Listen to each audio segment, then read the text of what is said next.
Hello বন্ধুরা, আমাদের চ্যানেলে আবারও স্বাগতম। আজ আমরা 2022 সালের জেরি অ্যান্ড মার্জগোলাস নামে একটি সত্য ঘটনা ভিত্তিক মুভি ব্যাখ্যা করব। এই গল্পটা এমন এক ম্যাথ জিনিয়াসের যে তার ক্যালকুলেশন দিয়ে লটারি কোম্পানিগুলোর একটা বড় ফাঁকফোকর খুঁজে বের করেছিল, যার ফলে এই ফাঁকফোকর ব্যবহার করে সে কোটি কোটি টাকা উপার্জন করেছিল আর তার টাউনের মানুষদেরও লাখ লাখ ডলার উপার্জন করার সুযোগ করে দিয়েছিল। তারপর বিপত্তি হয় যখন এক সাধারণ ইউনিভার্সিটির ছাত্র সেই ভুলটা খুঁজে পায়। শেষ পর্যন্ত তাদের দুজনের সাথে কি হতে চলেছে সেটাই আজকের ভিডিওতে দেখতে চলেছি। শুরু করার আগে আপনাদের কাছে একটা রিকোয়েস্ট, ভিডিওটা কেমন লেগেছে কমেন্টে জানাতে ভুলবেন না। তো গল্পটা শুরু হয় মিশিগানের এক ছোট্ট টাউন এভারেট থেকে, যেখানে আমরা জেরি নামের একজন 62 বছর বয়সী মানুষকে দেখি, যিনি তার স্ত্রী মার্জের সঙ্গেই থাকেন। জেরি গণিতে খুবই পারদর্শী ছিল। যে কোনো জটিল হিসাব সে খুব সহজে সমাধান করে ফেলত এবং যে কোনো গাণিতিক প্যাটার্ন খুব সহজে বুঝে যেত। সে গত 30 বছর ধরে একটা কোম্পানিতে কাজ করার পর এখন অবসর নিয়েছে, আর এই উপলক্ষে তার পরিবার ছোট্ট একটা পার্টির আয়োজন করেছে। সেখানে আমরা তার ছেলে ডগ আর তার মেয়ে ডনকেও দেখতে পাই, যেখানে সবাই মিলে ফ্যামিলি ডিনার উপভোগ করছে। কিন্তু জেরির অবসর জীবন একদম ভালো লাগছে না, কারণ মনে হচ্ছিল তার আর কিছু করার নেই। তাই সে সারাদিন নীরবে বসে থাকতো। তারপর সে তার অ্যাকাউন্টেন্টের কাছে যায়, যার নাম স্টিভ। স্টিভ তাকে বলে, তুমি এখন পর্যন্ত তোমার সব সঞ্চিত টাকা ব্যাংকে রেখেছো, আর ব্যাংক তোমাকে মাত্র 2% ইন্টারেস্ট দিয়েছে। যদি তুমি এই টাকা স্টক মার্কেটে বিনিয়োগ করতে, তাহলে 7 বছরে তোমার টাকা দ্বিগুণ হতে পারত। তখন জেরি বলে, শেয়ার মার্কেটে অনেক ঝুঁকি আছে, আর আমি আমার জীবনে সব সঞ্চিত টাকায় কোনো ঝুঁকি নিতে চাই না। এটা বলে সে সেখান থেকে চলে যায়। তারপর জেরি কাছের একটা কফি শপে যায়।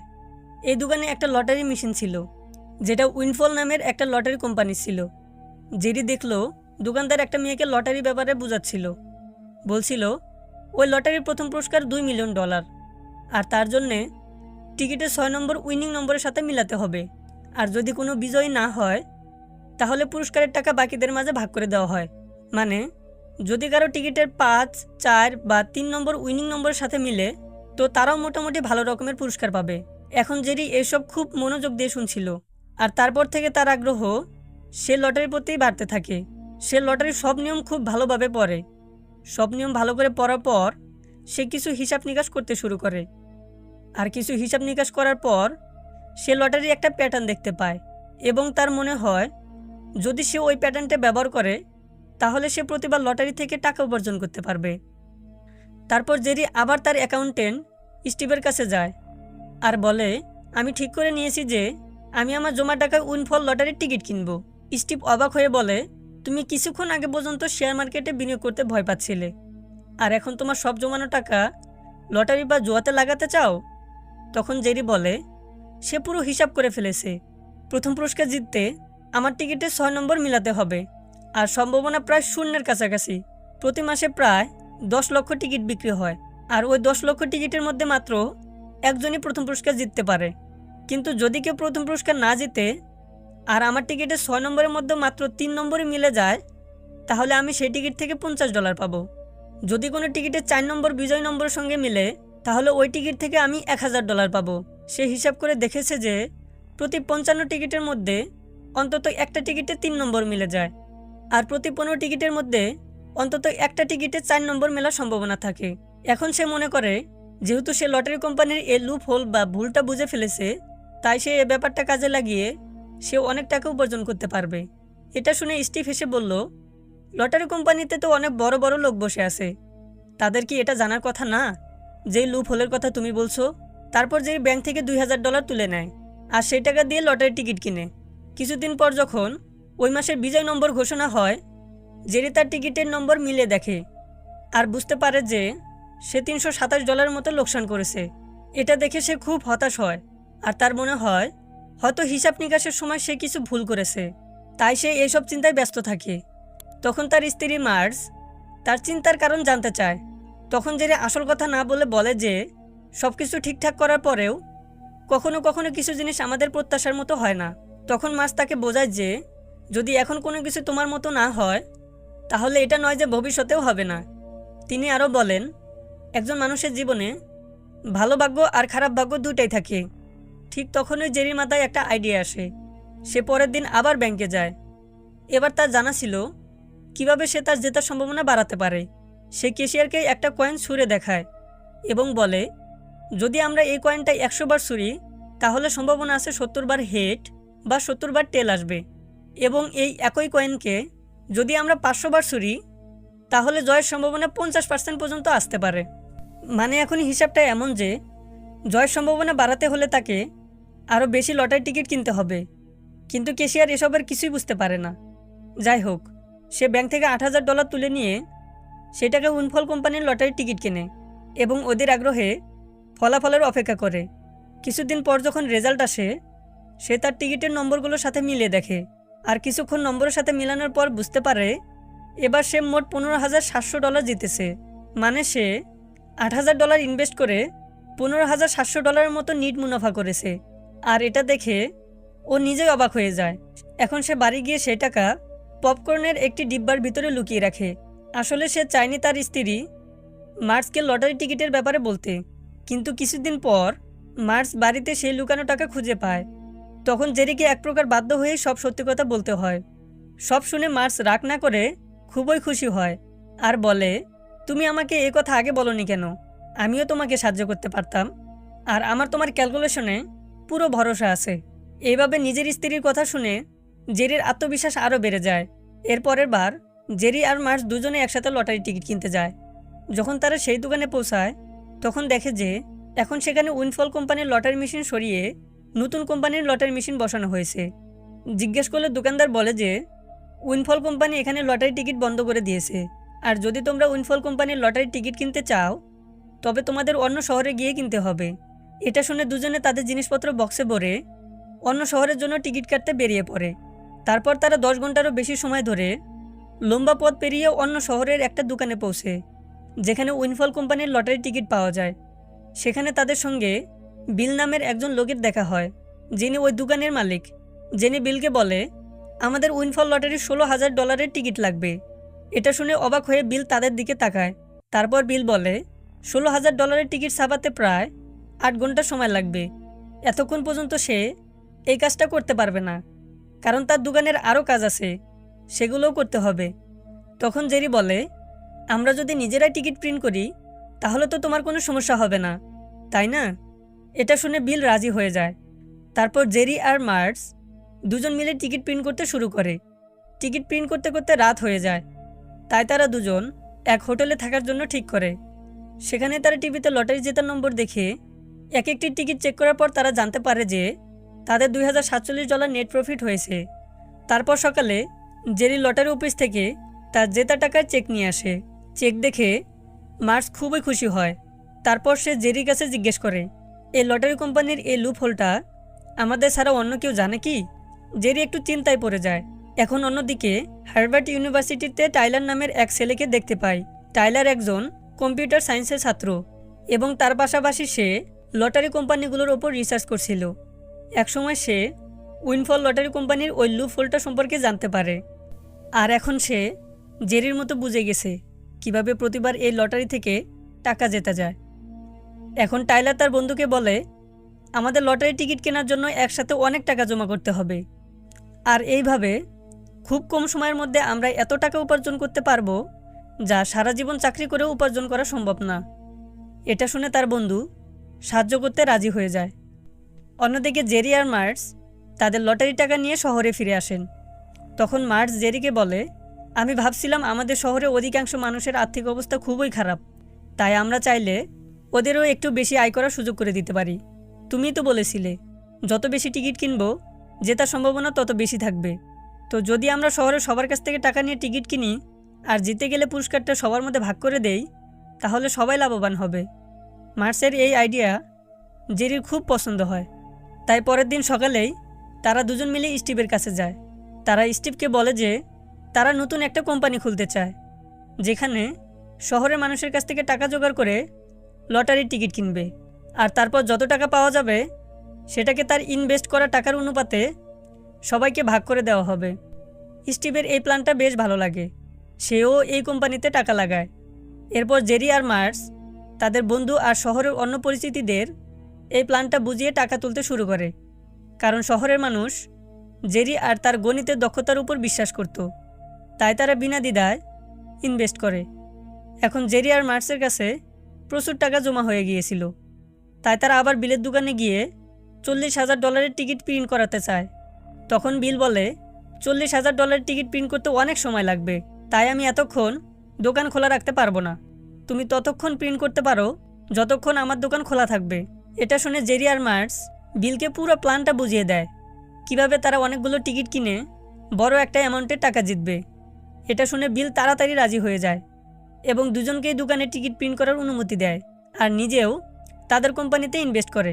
এরপর সারা রাত জেরি আর মার্কস মিলে টিকিট প্রিন্ট করে।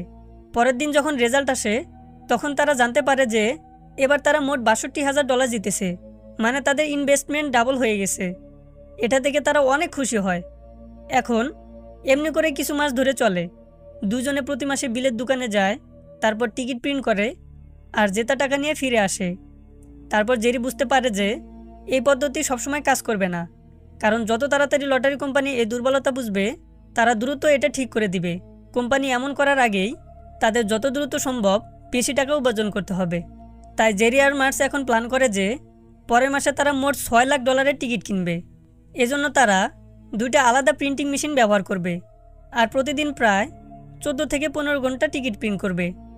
অন্যদিকে আমরা দেখতে পাই টাইলার তার বন্ধুদের কাছ থেকে জমানো টাকায় ওই কোম্পানির টিকিট কিনে প্রায় $25,000 জিতেছে।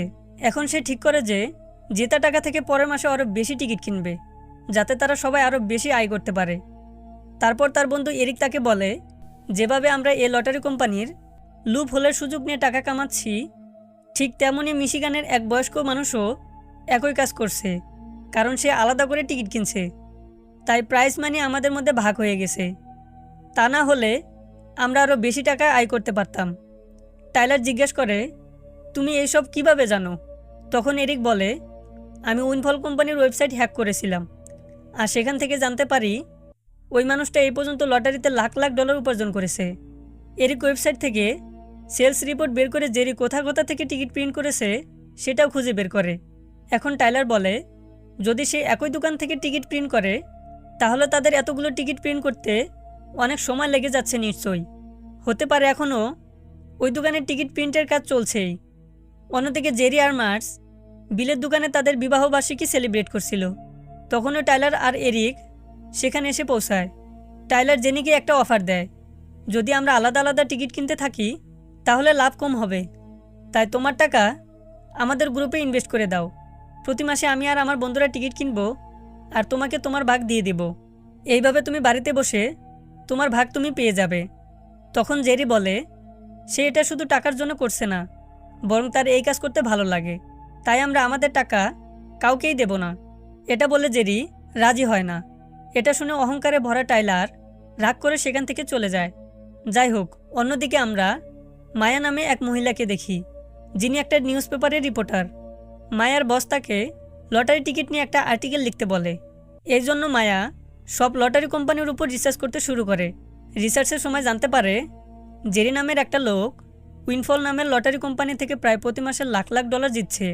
এই কথা শুনে মায়া তার ব্যাপারে আরও গভীরভাবে গবেষণা করতে শুরু করে। এখন জেরির কারণে তার শহরের সবাই ভালো আয় করতে শুরু করেছে। বাড়তি টাকার কারণে তারা তাদের স্বপ্ন আর প্রয়োজন মেটাতে পারছে।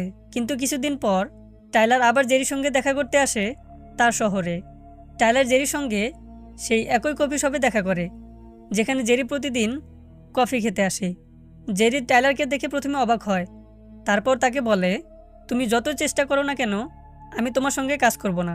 তখন টাইলার তাকে এক প্রকার হুমকি দিয়েই বলে, আজকের পর থেকে যদি সে উইনফল লটারি টিকিট কিনে তাহলে সে জেরি ব্যাঙ্ক অ্যাকাউন্ট আর ডেবিট কার্ড আর তার সব সঞ্চয় ছিনিয়ে নেবে। এটা শুনে জেরি সত্যিই ভয় পায় আর ঠিক করে যে এখন থেকে আর সে লটারি কিনবে না। তারপর সেই রাতে সে তার বাকি ইনভেস্টরদের একথা বলে দেয়, কিন্তু টাইলারের ব্যাপারে কিছুই বলে না। শুধু বলে লটারি কোম্পানি তাদের সিস্টেমে কিছু পরিবর্তন করেছে, তাই এখন লটারি কিনে আমরা টাকা জিততে পারবো না, আর আমরা এখন থেকে এই কাজ পুরোপুরি বন্ধ করে দিচ্ছি। এটা শুনে সবাই হতাশ হয়ে যায়। যেখানে টাইলার জেরির সাথে দেখা করেছিল ওই একই সময়ে সেই কফি শপের মালিক জেরির ছেলে ডগকে টাইলার আর তার দেওয়া হুমকির ব্যাপারে জানায়। আসল সত্যি জেনে ডগ তার বাবা জেরিকে এক কলার সেলের হুমকি নিয়ে ভয় পাওয়া বন্ধ করতে বলে এবং বলে যে আজ তার জন্য শহরে মানুষ খুশি, আর সবাই তার উপর অনেক বিশ্বাস করে। এটা শুনে জেরির আবার সাহস ফিরে আসে, আর জেরি আবার আরেকবার বিলের দোকানে লটারির টিকিট কেনার জন্য যায়। অন্যদিকে টাইলার আর তার বন্ধুরা শহরের বিভিন্ন দোকান থেকে লটারির টিকিট কেনা শুরু করে। ওরা মনে করে হয়তো জেরি আর টিকিট কিনবে না, তাই ওদের লাভ আগের চেয়ে বেশি হবে। কিন্তু যখন টাইলার জানতে পারে যে তার হুমকি জেরির উপর কোনো প্রভাব পড়েনি এবং জেরি আবার টিকিট কিনতে শুরু করেছে, তখন সে রাগে পাগলের মতো চিৎকার করতে শুরু করে। এখন টাইলার জেরিকে গেম থেকে বাদ দেওয়ার জন্য একটা প্ল্যান বানায়। আসলে উইন্ডফল কোম্পানি তখন রোল ডাউন করে যখন $2 মিলিয়ন টিকিট বিক্রি হয়ে যায়। এটা বেশিরভাগ সময় মাসের শেষে হয়, আর জেরিও প্রায় মাসের শেষে তার সব টিকিট কেনে। এখন তার প্ল্যানটা ছিল যে যেহেতু এরিক কোম্পানির ওয়েবসাইট হ্যাক করে রেখেছিল, তাই সে দেখতে পারত কোম্পানির কতগুলো টিকিট বিক্রি হয়েছে। এখন প্ল্যান অনুযায়ী $1 মিলিয়ন টিকিট বিক্রি হওয়ার সঙ্গে সঙ্গে টাইলার বাকি $1 মিলিয়ন টিকিটগুলোও কিনে নেয়। ফলে লটারি ফলাফল মাসের শেষের আগেই আসে এবং জেরির লটারি কেনার কোনো সুযোগই হয় না। জেরি যখন এটা জানতে পারে তখন সে বুঝে যায় যে এটা টাইলার আর তার বন্ধুদের কাজ। এরপর সে সরাসরি ইউনিভার্সিটিতে গিয়ে টাইলার আর তার বন্ধুদের সঙ্গে দেখা করে বলে, আমি এই কাজটা শুধু টাকা উপার্জনের জন্য করি না, বরং আমি এটা করতে ভালোবাসি, আর এই কাজের মাধ্যমে আমি আমার শহরের মানুষের সাহায্য করেছি। কিন্তু তোমরা সবাই এত বড় কলেজে পড়তে এসেছো, তোমাদের বাবা মায়ের তোমাদের উপরে অনেক আশা ভরসা আছে, কিন্তু টাইলারের কারণে তোমরা তোমাদের পড়াশোনা ফেলে লটারির পিছনে ছুটছো। যদি এভাবে চলতে থাকে তাহলে তোমাদের পড়াশোনা অনেক ক্ষতি হবে, আর ভবিষ্যতে তোমরা কোনো ভালো চাকরি পাবে না। কিছুদিন পর যখন এই লটারি থেকে টাকা আয় বন্ধ হয়ে যাবে তখন তোমরা কি করবে? তোমরা কি একবারও ভেবে দেখেছো? এরপর সে ওখান থেকে বেরিয়ে আসে। তারপর সে উইন্ডফল কোম্পানির হেডের সঙ্গে দেখা করে আর বলে যে হার্ভার্ড ইউনিভার্সিটির কিছু স্টুডেন্ট তাদের ওয়েবসাইট হ্যাক করে ফেলেছে, যার কারণে তারা মাস শেষ হওয়ার আগে তাদের ইচ্ছে মতো রোল ডাউন করছে। এর ফলে অনেকে টিকিট কাটারই সুযোগ পাচ্ছে না। তাই জেরি বলে কোম্পানি যেন নিজেরাই তাদের ওয়েবসাইটে সব ডাটা পাবলিকের জন্য ওপেন করে দেয়, যাতে সবাই এ তথ্য জানতে পারে আর সবাইকে যে তার সমান সুযোগ মেলে। কোম্পানির হেড তার এই কথা মেনে নেয়। অন্যদিকে যখন টাইলার জানতে পারে যে এখন লটারি ডাটা সবাই ট্র্যাক করতে পারবে, তখন তার মাথা খারাপ হয়ে যায়। সে যখন বন্ধুদের টিকিট কাটার জন্য বলে, সবাই তার সঙ্গে যোগ দিতে অস্বীকার করে। আসলে জেরির কথাগুলো সবাইকে তাদের ভুল বুঝিয়ে দিয়েছিল এবং তারা আবার পড়াশোনায় মনোযোগ দিতে শুরু করে। এখন টাইলারও বুঝতে পেরেছিল যে সে জেরির কাছে কখনোই জিততে পারবে না। অন্যদিকে মায়া নামে সেই রিপোর্টার জেরি সাক্ষাৎ নিতে তার বাসায় যায় এবং সেখান থেকে জানতে পারে যে জেরি শুধু নিজে নয়, বরং শহরের সবাইকে ধনী করতে সাহায্য করেছে। অন্যদিকে টাইলার শুধু নিজে ধনী হতে গিয়ে বন্ধুদের সময় নষ্ট করছিল। এখন সব বুঝে মায়া টাইলার আর জেরিকে নিয়ে একটা খবর পত্রিকায় লেখে। যখন ওই খবর পত্রিকায় ছাপা হয় তখন লটারি কোম্পানির লোকেরাও বুঝতে পারে তাদের সফটওয়্যারে কোনো সমস্যা ছিল, তাই তারা যত দ্রুত সম্ভব ওই সমস্যা ঠিক করে ফেলে। পরে জেরি আর মার্স আবার লটারি টিকিট কিনতে বিলের দোকানে গেলে তখন তাদের বিল বলে যে উইন্ডফল কোম্পানি ওই দোকানে লটারির লাইসেন্স বাতিল করে দিয়েছে। আর শুধু তাই নয়, জেরি আর টাইলার যেসব দোকান থেকে লটারি কিনতো সেসব দোকানের লাইসেন্সও বাতিল হয়ে গেছে। এজন্য জেরি আর মার্স খুবই মন খারাপ করে। অন্যদিকে টাইলারকে যখন তার বাবা খবরের কাগজে দেখে তখন তিনি খুব রেগে হোটেলে চলে যান। তিনি টাইলারকে বলেন, আমি তোমাকে পড়াশোনা করার জন্য কলেজে পাঠিয়েছিলাম, লটারি টিকিট কেনার জন্য নয়। আর এটা বলে তিনি টাইলারকে নিয়ে বাসায় চলে যান। এখন পুরো শহরে এই খবর ছড়িয়ে পড়েছে যে লটারি কোম্পানি সফটওয়্যার ঠিক করে দিয়েছে এবং কোম্পানি ঘোষণা করেছে যে এই মাসের শেষে পুরনো সিস্টেম দিয়ে শেষবারের মতো লটারি অনুষ্ঠিত হবে। এরপরের মাস থেকে নতুন সিস্টেম চালু হবে যেখানে কেউ নিজের ইচ্ছায় জিততে পারবে না। এটা শুনে জেরি আর মার্স দুজনে দুঃখ পায়, কারণ শেষবারটাও তারা টিকিট কিনতে পারেনি। ঠিক তখনই অ্যাকাউন্টেন্ট স্টিভ তাদের কাছে আসে এবং বলে, তোমাদের দুজনের কারণে পুরো শহরের মানুষ এত টাকা উপার্জন করতে পেরেছে, তাই শহরের সবাই তোমাদের ধন্যবাদ জানাতে চায়। আর এজন্য তারা ছোট্ট একটা পার্টির আয়োজন করেছে। যখন তারা সেই পার্টিতে যায় তখন তারা দেখে পুরো শহরের মানুষ তাদের জন্য অপেক্ষা করছে। সেখানে জেরির ছেলে ডকও ছিল।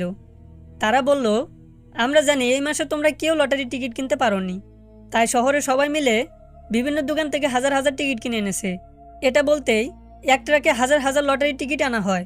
এটা দেখে জেরি আর মার্স খুবই খুশি হয়, কারণ এইবার তারা শেষবার ওইসব টিকিটগুলো পরীক্ষা করে দেখতে পারবে। এভাবেই সিনেমা শেষ হয়।